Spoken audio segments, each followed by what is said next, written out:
Welcome into the show today. We've got a lot planned for this podcast today, so thanks for making this podcast a part of your day. On this episode, we're going to dive into a Minnesota Vikings Tennessee Titans preview, as that's the matchup this Sunday at 12 o'clock. The 7-2 Vikings versus the opposite 2-7 Tennessee Titans. And we're also going to react to Ed Ingram.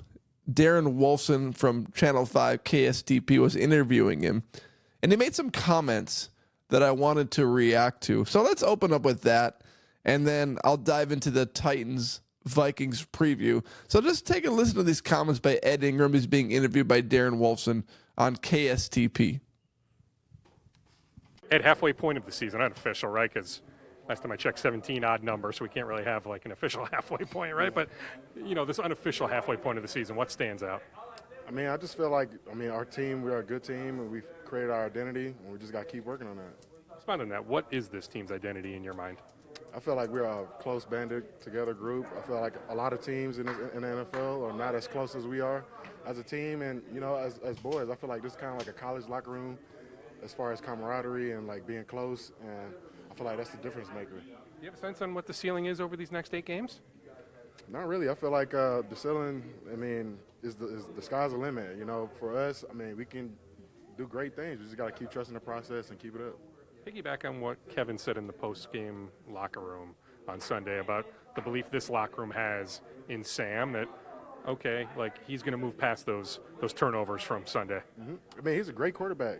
Every quarterback throws interceptions. This is in the NFL. Everybody's going to throw interceptions at sometimes, but it's about how you respond. And Sam is a great leader, and then he automatically gets us back on track. If something's going wrong, he's staying on course. He never strays away from the path. How great is it blocking for Cam Akers? You did it last year, but seeing him come in on Sunday when Aaron couldn't be in there, everything just worked fine. It's great blocking for a running back like that. The backs we have in this room are probably some of the best in the league, and it's just great having a guy like him that's shifty and that's super fast, can put a foot in the ground. Are you and Dalton still rotating in practice, right guard reps? Yeah, every now and then. Do you feel like does he pick your brain? Because he doesn't have right guard experience. Sometimes I pick his brain. We pick each other's brain. That's kind of how it is. We both got experience at guard. He has a little bit more experience than me, and I even come to him a lot just asking him stuff as far as technique or how he do this or how he do this block and stuff like that.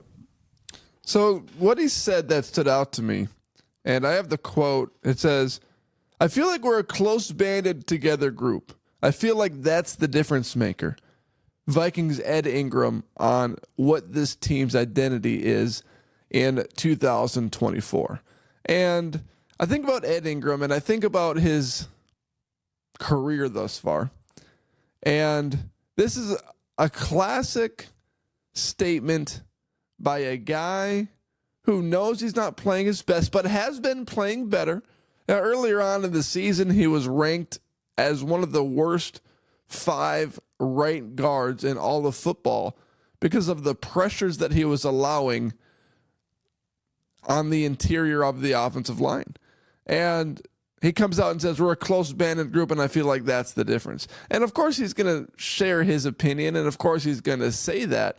But when you think about the offensive line and you think about players that are struggling, you think about players that aren't necessarily performing to their potential or to their expected level of play after being selected high in the NFL draft, you say things like that.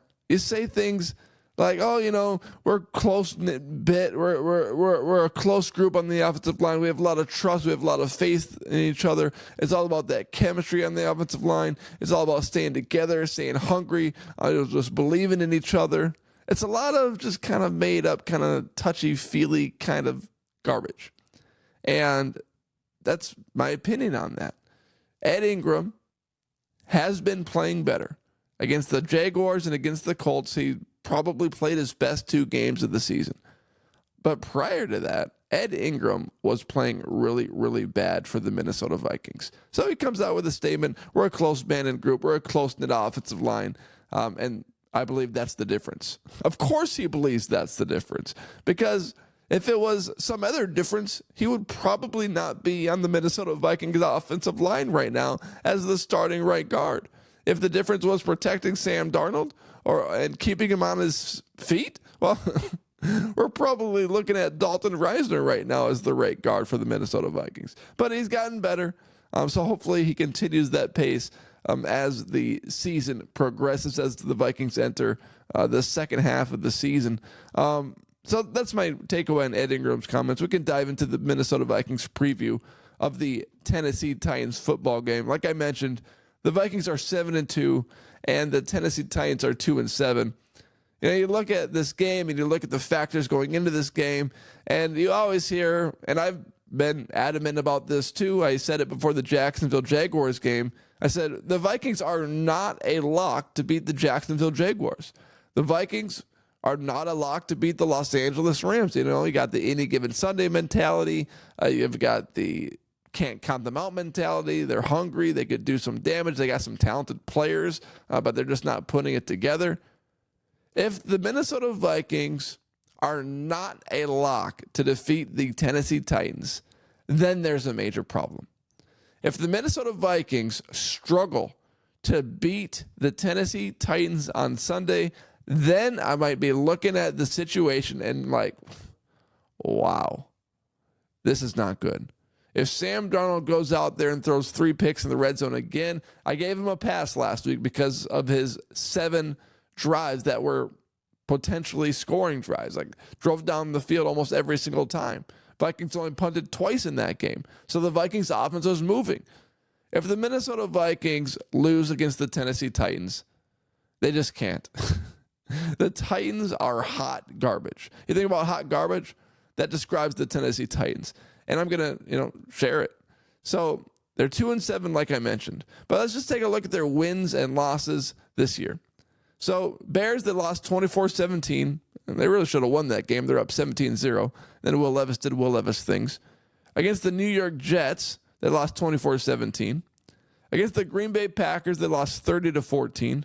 They beat the Miami Dolphins 31-12, of course, without Tua Tagovailoa. They lost to the Indianapolis Colts 20-17. They lost to the Bills 34-10. They lost to the Lions 52-14. They beat the Patriots 20-17 in overtime. I can't think of a worse game to go overtime than Patriots-Titans. And then they lost to the Los Angeles Chargers 27-17. So every team that they've played against with a winning record this year, they've lost by double digits or more. Teams that they played against with losing records, well, then it was a one-score game. Colts, Patriots, Bears, Jets, one-score games. But you look at the Packers, 16-point blowout. You look at the Bills, 24-point blowout. You look at the Lions, 38-point blowout. And you look at the Chargers last week in a 10-point blowout. The Minnesota Vikings should be able to overlook the Tennessee Titans just because of the team that they are, the quarterback that they have, and the defense that they have. The Tennessee Titans are not good. And I'm sure the expectation is that the Titans are going to free fall through the next half of the season. And here's some notable statistics coming ahead of this game that really defend my position on why the Vikings should be able to run over the Tennessee Titans this weekend. Take a look at this. I got this off of Vikings.com. They always do a good job with their previews. It says, the Titans are struggling in key categories on defense, such as sacks, tied 6th fewest with 18, takeaways, tied 3rd fewest with 6, and points surrendered per game, 4th most at 26.7. So the Titans don't sack anybody. They don't turn the ball over defensively. And they don't stop anybody defensively. So this is a great bounce back game, or at least it should be, for Sam Darnold and the Minnesota Vikings offense. I mean, this has blowout written all over it. And I was looking at DraftKings, and the Vikings are 6-point favorites going into this football game, which makes a little sense. Struggling off of the Jacksonville Jaguars game, offense hasn't really looked as tight as it did earlier on in the season, but it's a road game, and the Titans suck. So the Vikings should be able to dominate this football game. And let's just take a look at Will Levis's numbers too, because he is he's allegedly assumingly, is that right? Going to be the Tennessee Titans quarterback on Sunday. Levis, 101 for 148, a 68.2% completion percentage with 874 yards and 7 touchdowns in 5+ games. He appeared in the 6th game as well. Levis's numbers, he's reckless. He's thrown 7 interceptions, 2 pick sixes, and fumbled the ball 4 times, including 2 in opponent's territory. And here's why the Vikings defense should have a heyday against Will Levis. And it has nothing to do with the Tennessee Titans. I mean, a little bit because they suck. But following the Jacksonville Jaguars game, sure, they had some major takeaways. Harrison Phillips, Byron Murphy, Cam Bynum. But the Minnesota Vikings offensive time of possession was like 43 minutes in that game. The Jaguars' time of possession was only 17 minutes.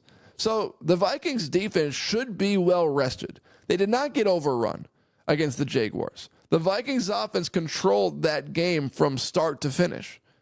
Vikings defense made plays because the Vikings offense didn't finish drives, but the Vikings offense was on the field for a majority of that game, 43 minutes, which is an NFL season high. So it's not like you're coming off a game where you just were exhausted by a quarterback picking you up and down, up and down the field.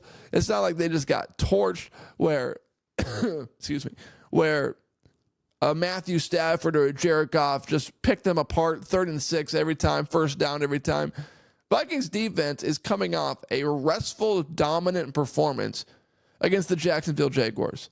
And we should expect them to clobber the Tennessee Titans just because of the state that their offense is in. Check out this by the Minnesota Vikings.com website. It says, Tennessee rolled out DeAndre Hopkins, who was traded to the Chiefs, Calvin Ridley, Treylon Burks, and Tyler Boyd at Chicago in week 1 and got 78 yards from the foursome. That's terrible. Levis passed for 127 yards that game. 10 weeks later, the Titans receivers room is nearly unrecognizable. Burks, the number 18 overall draft choice in 2022, is on injured reserve with a knee injury, suffered in practice. Hopkins traded to the Chiefs. Boyd hasn't been targeted in 2 November games. Ridley, however, has come alive, compiling a 20 for 302 line across his past 3 games. It calmed concerns over a 4-game stretch of his married by 5 catches of 56 yards total. So really, Calvin Ridley is the only wide receiver weapon the Tennessee Titans have that can potentially do any damage to the Minnesota Vikings.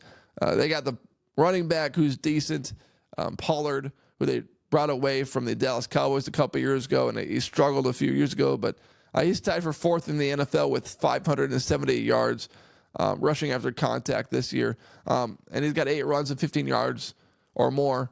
And so he has some explosive abilities to him for the Tennessee Titans. But you look at the season, you look at the roster, you look at the rested Minnesota Vikings defense, and this should be a blowout. The Minnesota Vikings should dominate, absolutely wipe the floor with the Tennessee Titans because of their quarterback, because of their roster, and because of who the Minnesota Vikings are. So that should be your expectation. And you know what? If they win, a win's a win, but come on. Now is the time to have a relaxed outcome because the Minnesota Vikings have had some stressful outcomes recently. When you look at who they've beaten and who they've lost to recently, they beat the Colts 21-13, stressful second half, stressful first half. Jacksonville Jaguars, 3 points at halftime. Stressful game. It's time to have a relaxed game. It's time to wipe the floor with the Tennessee Titans, see players lovey-dovey on the sideline, giving each other hugs. I want to see Nick Mullins in this football game. I want to see the backup give Sam Darnold the rest in the fourth quarter. I want to see backups because that's how this game should go. Should be a blowout. Shouldn't even be a contest. Thanks for watching. Thanks for listening.